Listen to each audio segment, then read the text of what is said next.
Chapter 8, Marketing Research from Customer Insights to Actions. In this presentation, we will focus on learning Objective 3, which is to explain how marketing uses secondary and primary data.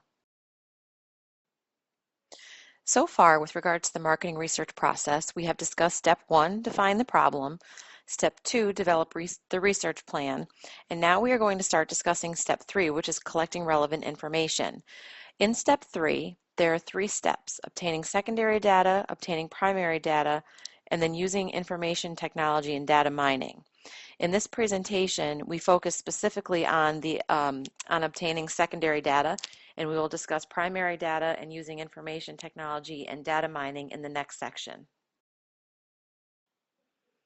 So in Step 3, collecting relevant information, it's important to note that collecting enough relevant information is necessary to make rational, informed marketing decisions. And collecting this relevant information can entail collecting an enormous amount of information at a great expense. There are 3 terms on this slide that we're going to focus on throughout this chapter. This section. Data, secondary data, and primary data. Data are the facts and figures that are related to the problem. So any type of information that you're gathering is referred to as the data. Secondary data are facts and figures that have already been recorded before the project at hand, and primary data are facts and figures that are newly collected for the project. I just gave you the basic definitions of secondary and primary data. We're going to talk about them in much more detail throughout this section and the next section. If you take a look at Figure 8.2, this really breaks down the different types of marketing information. So it shows you that data is broken down into secondary data and primary data, and it gives you the definitions of each of those as I mentioned on the last slide. And then it breaks down the secondary and primary data into different sections. So within the realm of the secondary data, you have internal data, which is collected inside the firm, and external data, which is collected from outside the firm. And then for primary data, we have 3 different types of data that we'll focus on: observational data, questionnaire data, and other sources of data. So here we're going to take a look at the secondary data, which is the facts and figures that have already been recorded before the project at hand. So basically what that means is secondary data is information that's been already gathered for some other purpose. It's not anything that's newly gathered for the particular project at hand. So when we look at secondary data, it's broken down into 2 types: internal secondary data and external secondary data. Internal secondary data centers on secondary data that's been collected within the company. So this could be things like any type of internal records, sales, budgets, customer feedback, different things like that. So because the internal records of a company are the most easily accessible marketing information because the company already has it.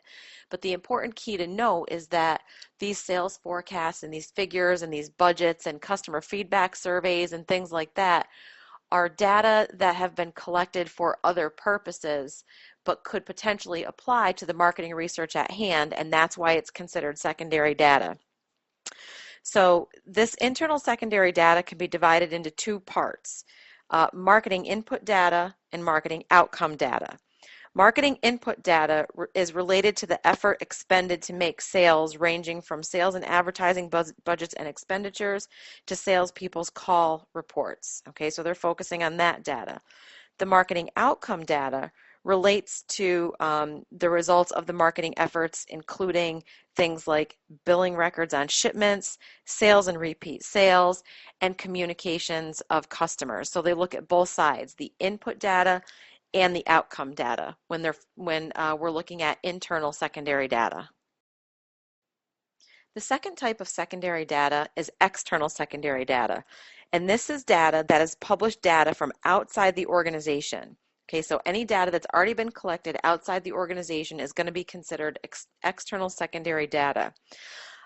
External secondary data includes data published by the U.S. Census Bureau, which is where a lot of firms go to gather information, specifically demographic information, so that they can make determinations and decision making for different areas of marketing. So the Census 2010 was a count of the U.S. population in 2010. So a little bit of information about the census. It's conducted every 10 years.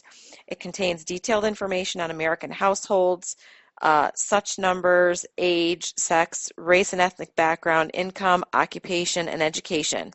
Marketers use the data from the census to identify characteristics and trends of their consumers, to figure out what are they interested in, what's going on with people, how is the population changing, what is the age range, what is the income range. So they look at all these different things.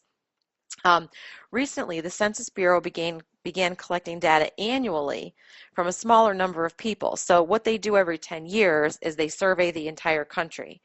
But they wanted to kind of, the information becomes out of date because they're only doing it every 10 years. So what they started to do is they started to conduct an American community survey where they began collecting data annually from smaller numbers of people to give them more up-to-date, relevant information. The Census Bureau also publishes the economic census, which is conducted every 5 years. So the latest one that is on file and all the reports have been published for is 2007. And these reports are vital to business firms selling products and services to organization because they contain data on the number and size of establishments in the U.S. that produce a good or service on the basis of its geography, which includes state, zip codes, etc., industry sector, is it manufacturing, is it retail trade, and then its industry NAICS code. Other forms of external secondary data could be information from trade associations. So a trade association is an organization that produces publications for a specific trade. So for example, the Marketing Trade Association is the American Marketing Association. So companies can go there to gather external secondary data, and they can also gather information from business periodicals like Bloomberg, Business Week, the Wall Street Journal, Forbes, Entrepreneur. All these different periodicals provide information and research that companies can use when conducting their own marketing research. There are two additional types of external secondary data that companies can use when conducting marketing research. One is syndicated panel data, and the other is SCANA data. Syndicated panels consist of market research companies that pay households and businesses to record all their purchases using a paper or electronic diary. So you could have a person that's doing a syndicated panel that they go out and they do all their shopping and they record every single thing that they purchase. What this does is it allows researchers to economically obtain answers to questions that require consistent data collection over time, such as how many times did customers buy our products this year over last year. So they're constantly keeping track of the customer is constantly keeping track of what they're purchasing, and they're sending that data into the syndicated panel. So examples of data obtained from syndicated panels are things like Nielsen Media Research's TV ratings and J.D. Power's automotive quality and customer satisfaction surveys, and we'll talk about those a little bit more in class. Other data service firms provide information on things like household demographics, lifestyle, product purchases, media behavior, coupon redemption, sampling promotions. And these data service firms include firms like Symphony IRI Group's InfoScan and Nielsen ScanTrack, where they can collect, analyze, interrelate, and present all this information. So it's really helpful to them, and it's usually fairly cost effective. In addition, there's this thing called scanner data. And this is a type of sales data. And basically what happens here is sales data is scanned at the checkout counters of supermarkets, drugstores, convenience stores, mass merchandise retailers. So as things are being scanned, they're gathering data using those barcodes that are scanned. This is critical to allocate scarce marketing resources. So for example, if you've ever gone into a store, and they scan information and they ask for your zip code. Okay, well, they're asking for your zip code to figure out if there's a lot of people that are going to one location and they're traveling from far away, is it worth putting a store in that location?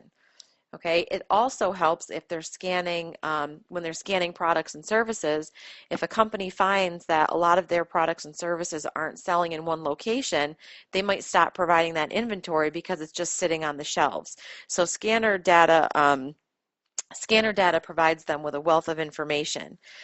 And there's other data that's available via the internet. So, here we've looked at a few areas of external secondary data. The census, trade associations, uh, business periodicals, the syndicated panel data, scanner data. These aren't the only places that companies can go to obtain external secondary data, but they're some of the largest ones. There are other options for them for information research. Now that we've spent a little bit of time defining secondary data and the different forms of secondary data being the internal and external, it's important to note the advantages and disadvantages of using secondary data for marketing research. Typically what happens is marketers usually obtain secondary data before they collect their primary data.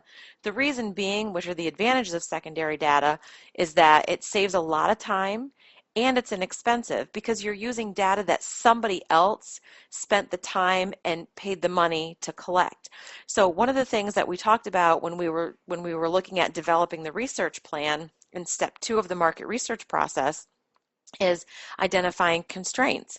Well, if company has two constraints, and those constraints are time and money, okay, then what they want to do is they want to obtain data in the most cost-efficient and timely manner. Secondary data is the best way for them to do that in that respect because somebody has already taken the time to collect the data, somebody's already spent the money to collect the data, so you're using it secondhand. You don't have to go through all of that entire process to gather the data. So those are the two biggest advantages of secondary data. There are, however, disadvantages. The disadvantages of secondary data is that it can be out of date. So for example, the census data is typically it's been collected every 10 years and now they're collecting it more frequently, okay? But the bottom line is that census data, if it's collected in 2010, in 2019 is going to be out of date, so it's not going to be relevant.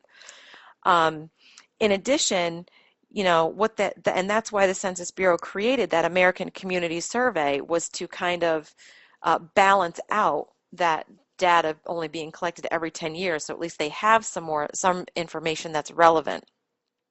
Another disadvantage of using secondary data is that the definitions or the categories may not be right. So that's going to depend on if it lines up with your project. There is the possibility that the way the secondary data defines their project, defines their data, or categorizes their data may not be right for the project in the market research that you are conducting. And the third disadvantage of secondary data is that it may not be specific enough. So the data that's collected for another purpose may not fit your project or may not be specific enough for your project. So it's important to note that the advantages are significant with the time savings and it being inexpensive, but the disadvantages can cause challenges for market research, which is why in most cases marketers will gather secondary data first, and then they will collect primary data to back up and kind of fill in the holes of what information they couldn't gather using secondary data.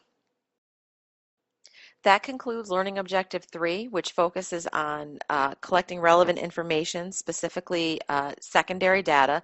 At this point, please complete Chapter 8, Learning Objective 3, before moving on to the next section.